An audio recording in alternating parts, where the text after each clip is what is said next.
Bower Rock Company Limited is a company incorporated under the laws of Ghana. It was incorporated specifically, I believe, on the 15th of January, 2015.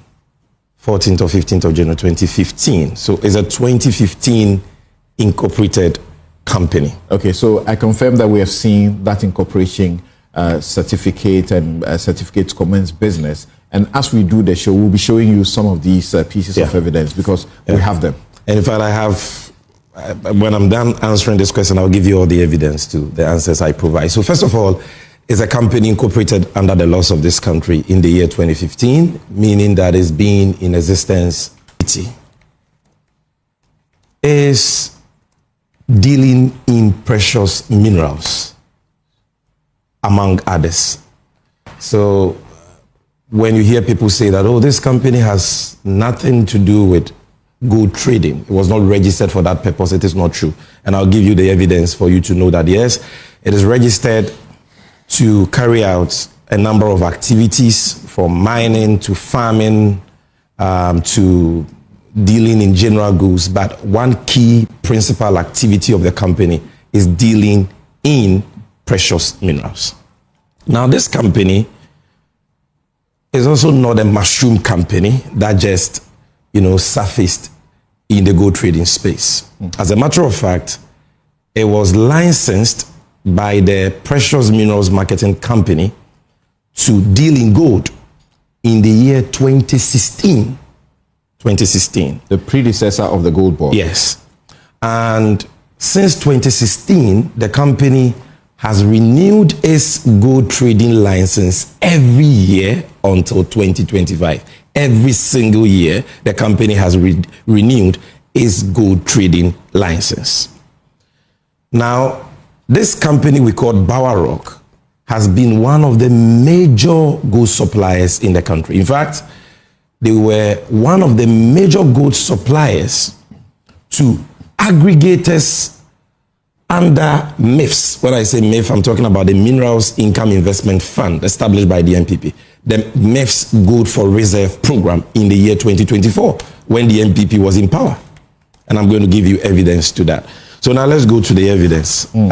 These are the company's registration or incorporation documents showing that it was first incorporated on 14th January 2015. As I'm saying, all these copies I'll leave with you. Okay. I've also given soft copies to your producers. They can project it. Again, the company updated its incorporation on the 20th of November 2023, right, and became Bower Rock Company Limited. It was initially Bower Rock Limited. The certificate is also here. This was 2023. Then these are the articles of incorporation of the company showing that its principal activity is what? Number 1, mining. Number 2, farming. Number 3, construction. Number 4, trading in general goods. Number 5, dealers in precious minerals. Number 6, oil and gas. Number 7, import and export of general goods. So that is the evidence. Why is it necessary to be exhibiting the incorporation documents to show that they were incorporated on 14th of January 2015? Yeah, because some have suggested that Sammy Gyamfi just went to Gold Board as CEO and decided to appoint a sole buyer of all the gold that Gold Board has been buying. And the company we have appointed is a company that was incorporated only in 2025. The MPP has been making that claim. And that company is even a company registered for the purpose of farming and fishing. It has nothing to do with gold trading. So we need to educate Ghanaians accordingly. No, hold on. Please. This is one-on-one. Hold on. So it's not your time yet. Now, number 2, let me give you the evidence. This is the first PMMC license given to the company dated 10th March 2016, expired on 9th March 2017. A year after its incorporation. A year after its incorporation. It got a license from the PMMC. To deal in gold. Okay. A few licenses to show that they were renewing and very active from 2015 when they were incorporated to 2025. This is dated 14th February 2020, another license from the PMMC. This is another license from the PMMC dated 19th October 2023, and there are many others. Again, let me give you evidence of gold trading work, significant gold trading work done by this company.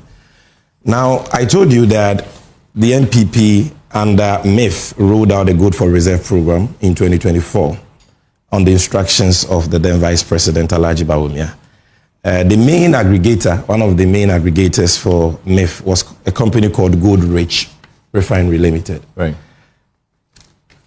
One of the people who were the main suppliers of gold to this aggregator is Bawarok. And I'm giving you evidence. This is a letter from Gold Rich addressed to the manager of Fidelity Bank.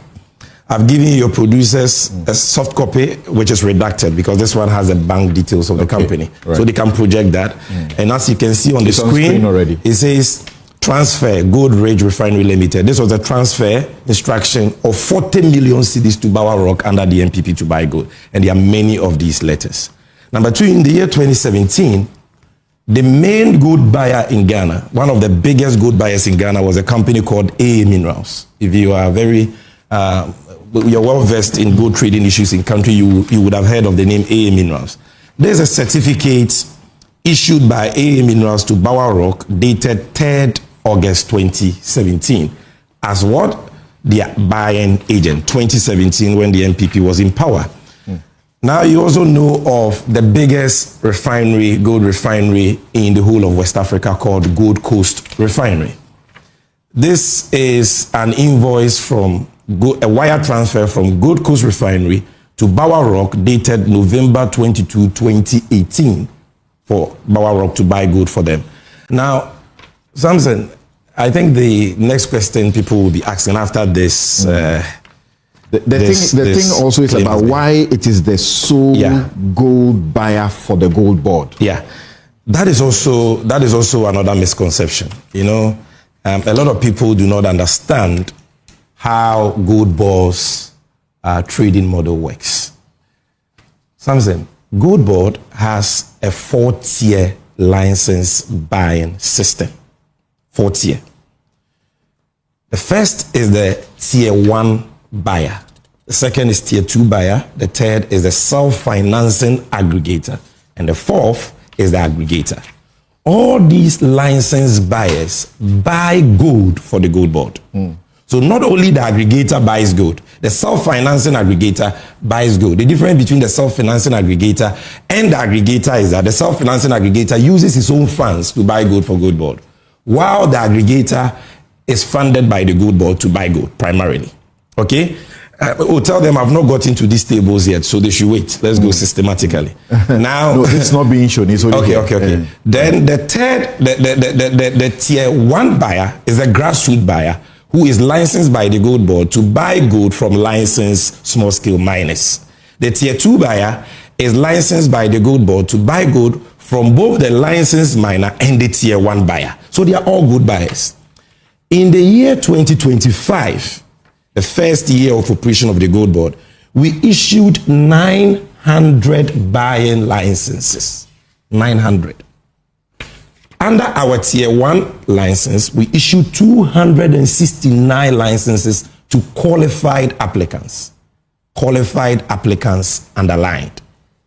Under the tier 2 license, we issued 578 licenses to qualified applicants. Qualified applicants underlined. Under the self-financing aggregator, who are also aggregators, just that they are using their own money to aggregate gold for us, we issued 52 licenses to qualified applicants. Qualified applicants underlined. Is that where Bawarok belongs? No, Bawarok is the aggregator. And that aggregator category, we issued 1. There were 31 applications for aggregator license in the year 2025. Only Bawarok met the eligibility criteria for the aggregator license in 2025. That is why Bawarok is the only person as at now to have been licensed as an aggregator of the gold board. But that license application and approval process that the board of Gold Board, the governing board of Gold Board does, not Sammy Gyamfi as CEO.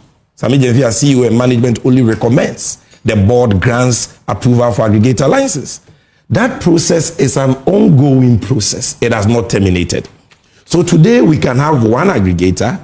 Tomorrow we may have 0 because we can even revoke his license or suspend his license. Tomorrow we can have 10 because 10 people can meet our eligibility criteria.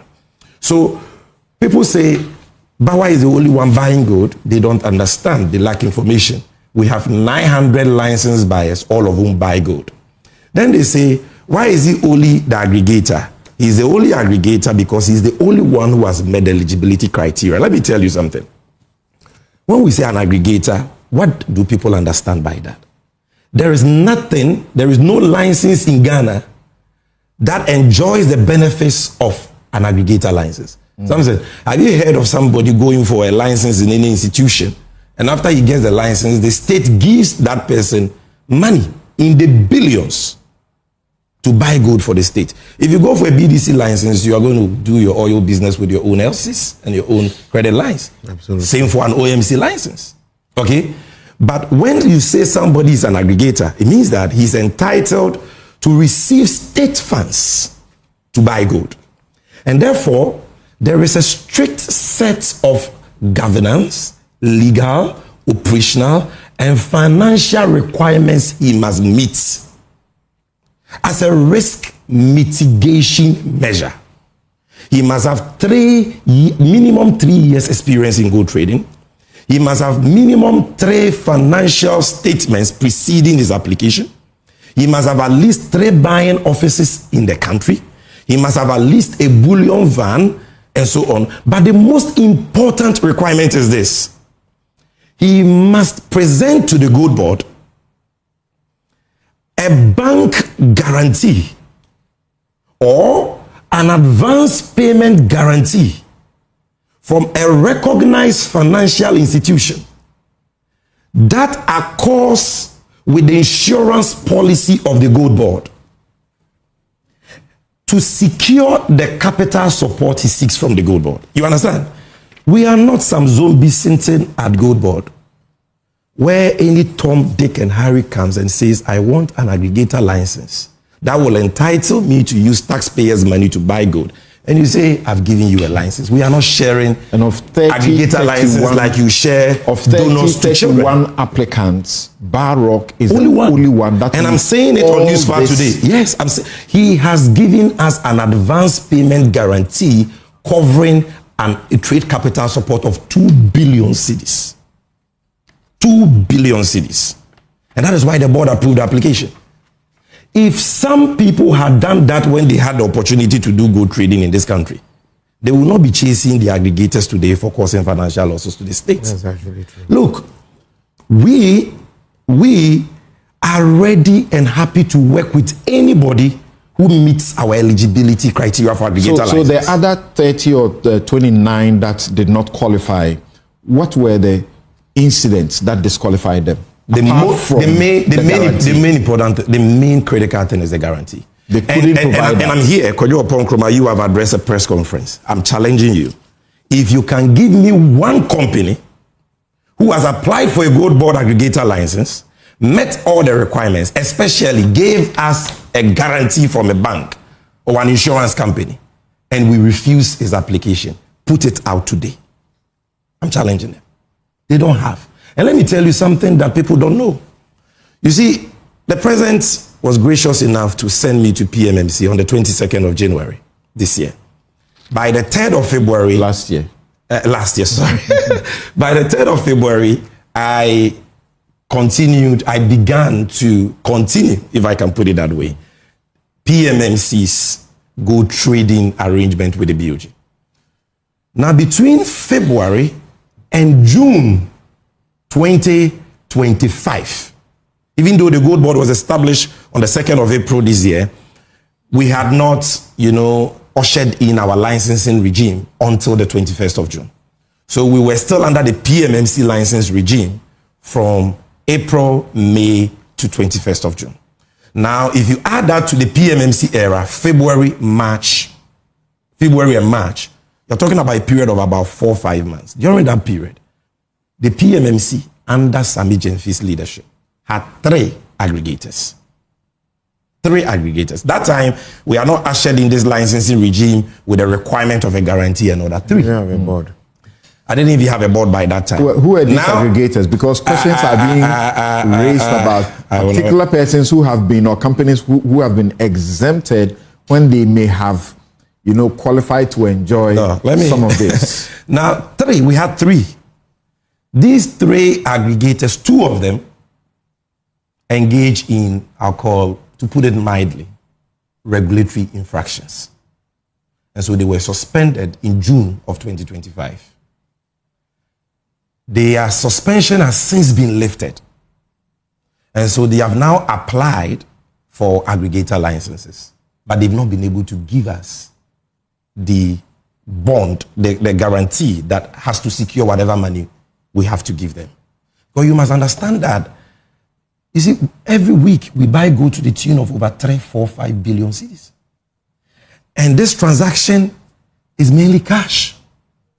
It's not a joke. So you cannot take taxpayers' money and give it to anybody without the necessary risk mitigation measures. You understand? They've not met that. We've lifted the suspension, so they have applied for Tier 2 buying licenses. And we have granted them Tier 2 buying licenses. I'm talking about the 2. Okay. So as we speak, they are Tier 2 licenses. But let me go to the next issue. And that will be my final point on this Bower Rock matter, so that we put the issues to rest. Right. Somebody says that, so is it only Bower Rock who is funded by the gold board to buy gold? No.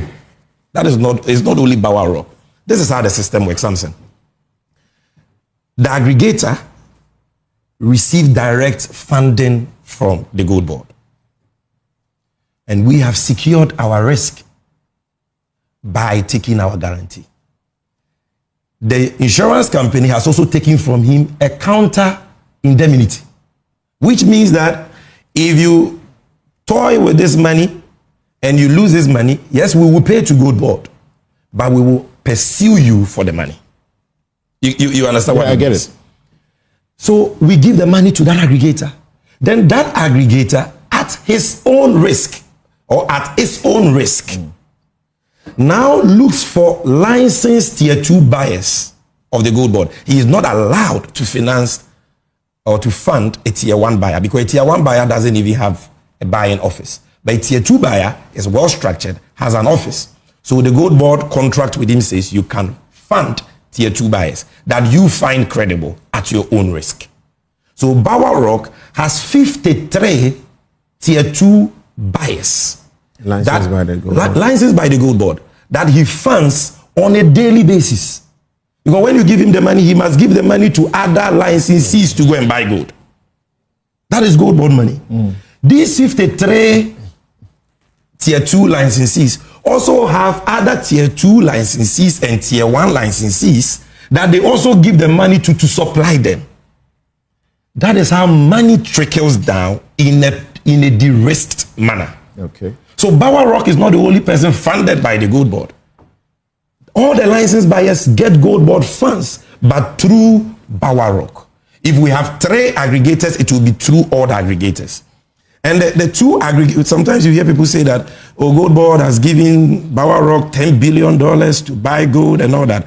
Let me prove to you the quantities that the 2 aggregators that we had to suspend, they bought within the 4 months we worked with them. One of them bought gold, supplied us gold worth 13 billion cedis. The other supplied us gold worth 11.8 billion cedis. You understand? So, and this is money we gave them. That's cumulatively over a period of 4 or 5 months. So this, I believe, answers all the questions on the Bower Rock issue. And if anybody still has questions, we welcome that.